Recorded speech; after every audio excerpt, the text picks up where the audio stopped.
Alors, on continue la correction du brevet blanc avec l'exercice 4. Alors, nous avons un graphique. Chris fait une course à vélo tout-terrain VTT. Le graphique ci-dessous représente sa fréquence cardiaque en battements par minute en fonction du temps lors de la course. Donc, nous avons une échelle ici qui va de 55 qui donne la durée en minutes. Et ici, nous avons la fréquence cardiaque qui va de 10 en 10 et qui sont les battements par minute.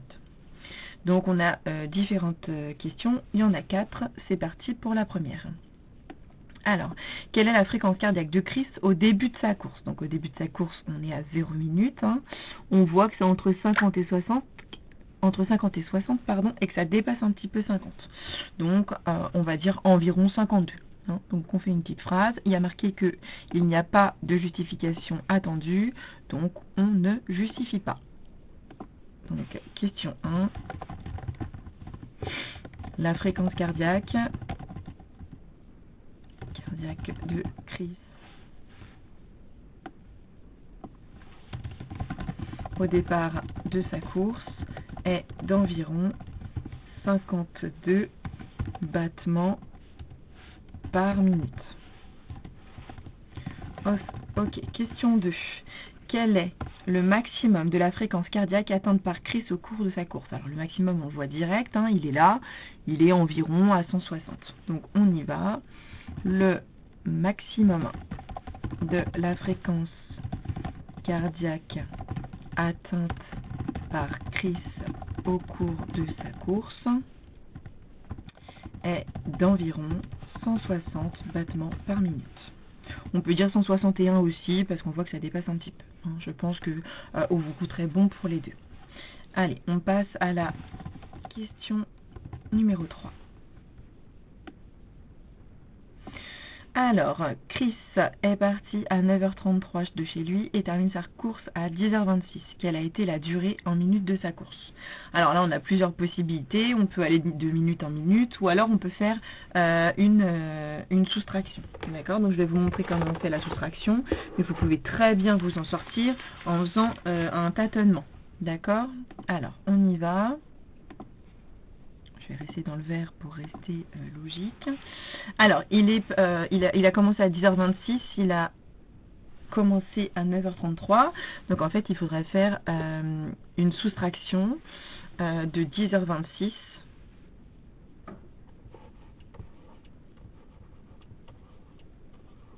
moins 9h33. Les soustractions d'heures, comme ça, vous avez appris à faire ça normalement en 6e, il me semble, peut-être un petit peu avant. Alors, on ne peut pas faire ça. On ne peut pas enlever 33 à 26 minutes. Donc, en fait, ce qu'on fait, c'est qu'on ne va pas prendre 10h26. En fait, on va piquer une heure à 10h et on va la mettre dans les minutes. Donc, en fait, j'aurai plus 10h, mais j'aurai 9h. Et du coup, je rajoute 60 à 26. Donc, ça me fait 86 minutes. Donc, du coup, la soustraction devient 9h86, c'est exactement la même chose que 10h26, moins 9h33.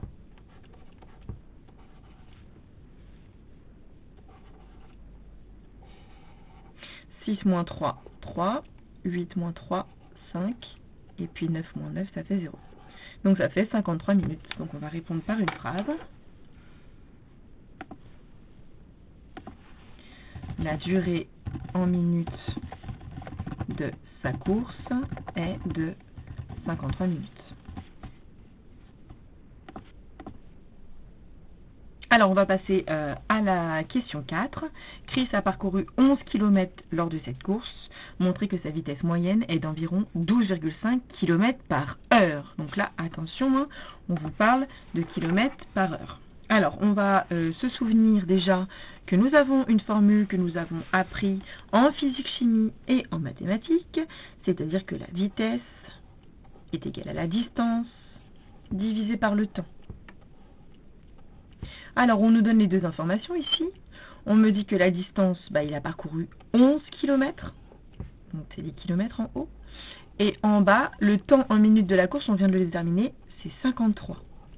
Mais attention, ça donne des kilomètres par minute. Or, moi, c'est pas des kilomètres par minute que je veux, c'est des kilomètres par heure. Donc, qu'est-ce que je vais faire? Je vais convertir mes 53 minutes en heures. Donc, moi, je fais toujours le petit tableau, très simple, où on a heure et minutes. On sait que 1 heure, ça fait 60 minutes. J'aimerais savoir 53 minutes, combien ça fait d'heures? Alors ça va donner un nombre à virgule, plus petit que 1 évidemment, puisque si 60 minutes ça fait 1 heure, 53 minutes, ça fait forcément moins d'1 heure. Donc pour obtenir le nombre que je cherche ici, on fait 1 fois 53 divisé par 60. Bon, normalement on peut directement diviser par 60, mais même moi en tant que prof de maths, je me trompe tout le temps, donc je préfère faire le tableau. Donc le point d'interrogation que je cherche, il est égal à 1 fois 53, c'est-à-dire 53, divisé par 60.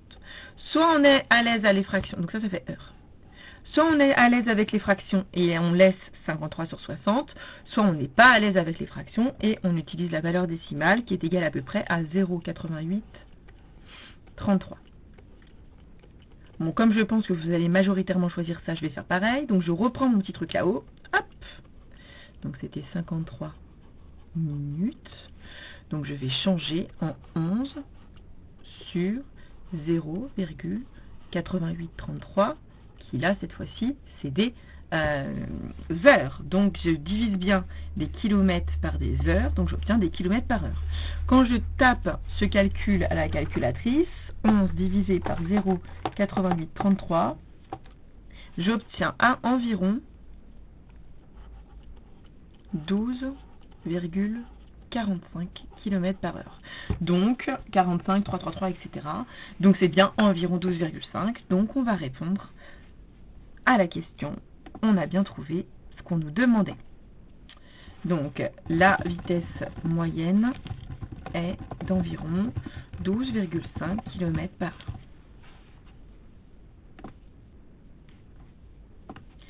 Alors, la prochaine question est un petit peu plus difficile, elle demande un peu plus de réflexion, mais elle est totalement faisable. Donc on va lire cette question. On appelle FCM, fréquence cardiaque maximale, la fréquence maximale que peut supporter l'organisme. Celle de Chris est FCM égale 190 battements par minute. En effectuant des recherches sur des sites internet spécialisés, il a trouvé le tableau suivant. Donc on fait un effort léger quand on a une fréquence cardiaque inférieure à 70%. On fait un effort soutenu quand on est à entre 70 et 85% de notre fréquence cardiaque maximale. On fait un effort tempo si on est entre 85 à 92% de notre fréquence cardiaque maximale. Et le seuil anaérobie entre 92 à 97% de la fréquence cardiaque maximale. Voyons voir la question. Estimez la durée de la période pendant laquelle Chris a fourni un effort soutenu au cours de sa course. Alors, effort soutenu, on est là. Donc il faut qu'on regarde, on fait un effort soutenu quand on a une fréquence cardiaque de 70 à 85% de la fréquence cardiaque maximale. Donc il faudrait qu'on voit 70% de la fréquence maximale à quoi ça correspond et 85% de la fréquence maximale à combien ça correspond pour voir où c'est qu'on va regarder sur notre graphique. Alors je vais reprendre du coup mon petit stylo. Alors, 70%. Donc je vous rappelle, pour calculer 70%, c'est tout simplement la fraction 70 sur 100 qu'on va multiplier par sa fréquence maximale, c'est-à-dire 190. Pardon pour ce trait. Alors, quand on tape ce petit calcul à la calculatrice, ça nous donne 133.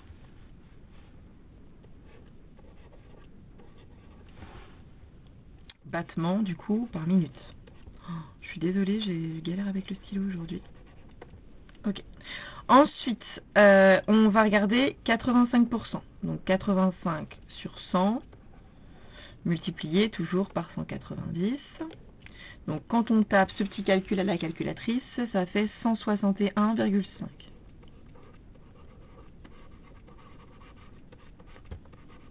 Donc qu'est-ce qu'on est en train de dire là?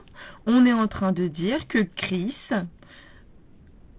fait un effort soutenu quand il est entre 133 et 161,5 battements par minute. Donc on va regarder le graphique et on va regarder quand est-ce qu'on est entre 133 et 165. Donc je vais gommer ces traits affreux Voilà.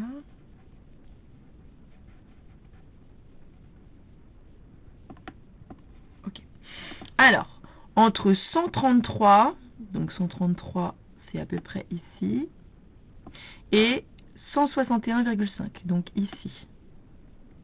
Donc il faut qu'on regarde à peu près, alors je fais très très mal mon trait, voilà, entre là et là. Alors on voit que c'est à partir d'environ 8 minutes. J'ai pas réussi à faire mon 8. Hop. Je prends mon stylo. Alors, hop. Environ 8 minutes. Et puis le deuxième endroit, c'est ici. Jusqu'à peu près 42 minutes. Donc entre 8 minutes et 42 minutes, on voit clairement qu'il a une fréquence cardiaque comprise entre 131 et 161 battements par minute. Donc durant cette période, il effectue un effort soutenu. Donc on va répondre à la question par une phrase. Alors on veut la durée, donc on va marquer entre la 8e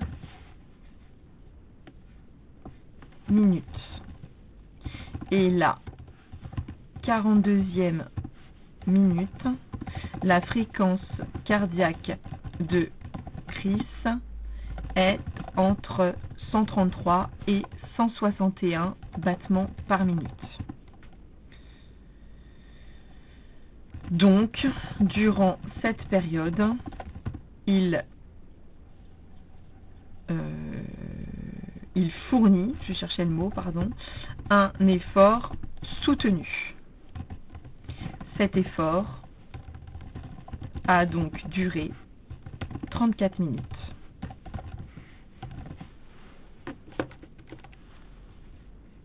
Voilà, on a répondu à l'exercice 4. Alors, on va passer du coup à l'exercice 5. Alors, il s'agit de Scratch. Alors, on va lire l'énoncé. Dans cet exercice, aucune justification n'est attendue. Simon travaille sur un programme. Voici des copies d'écran. Donc, je vous propose déjà de décortiquer un petit peu ce que ça fait avant de se lancer dans les questions. Quand drapeau est cliqué, donc ça d'accord, aller à x moins 200, y 0.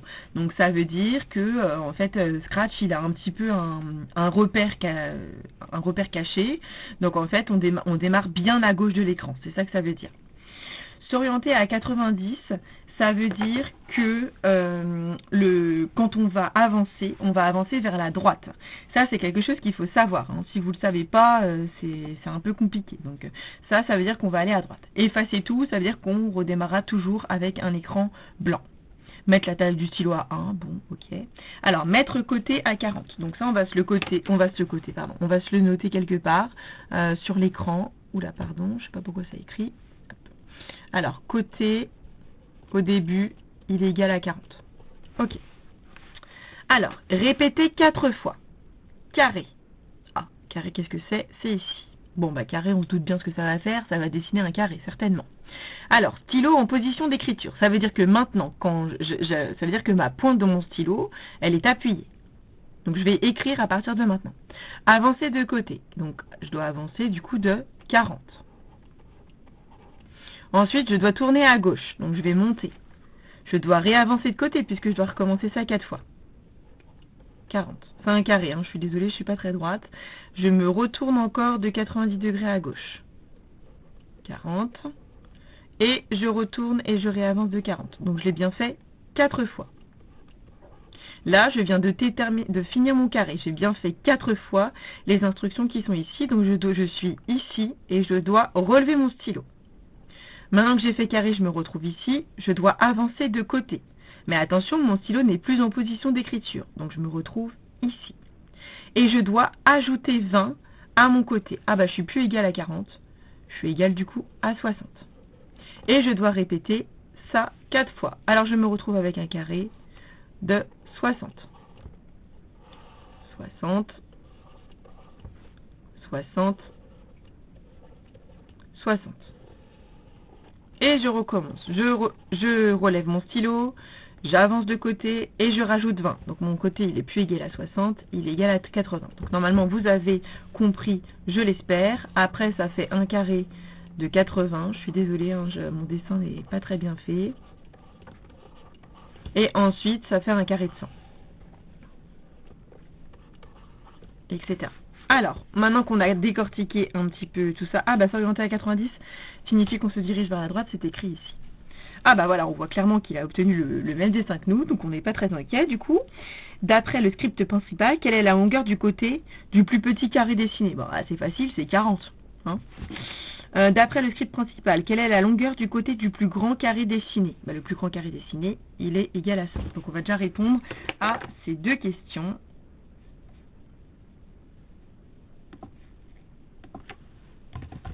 Question 1. La longueur du côté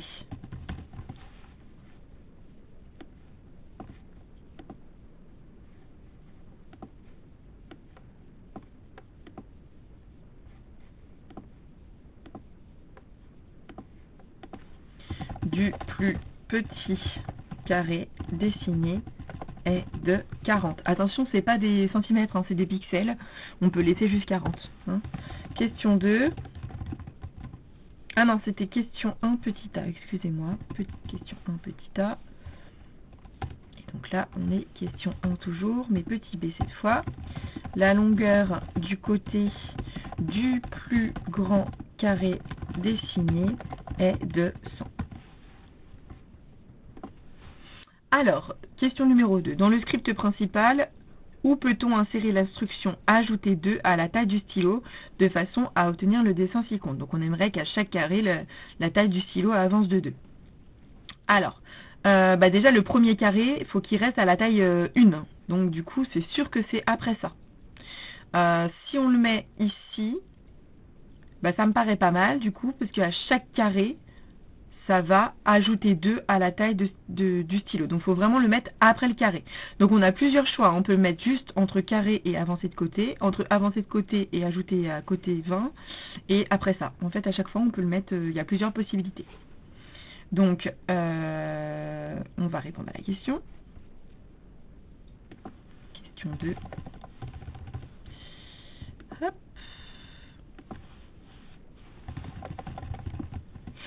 On peut mettre cette instruction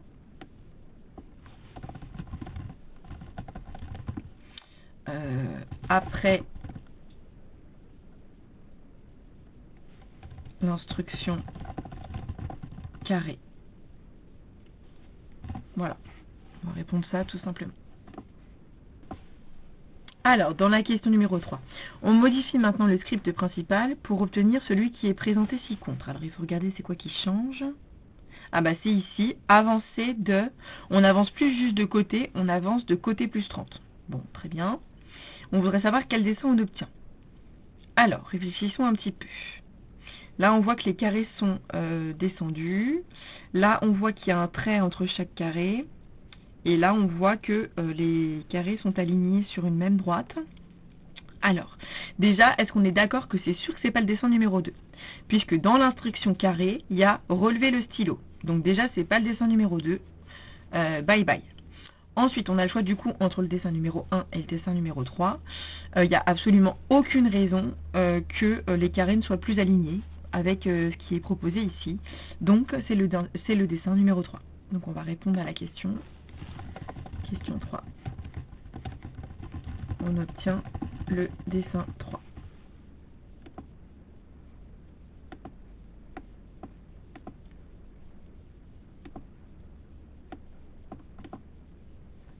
Voilà pour la correction de l'exercice sur Scratch. Alors ce qui était cool dans cet exercice de brevet, c'est que il n'y avait pas de justification demandée.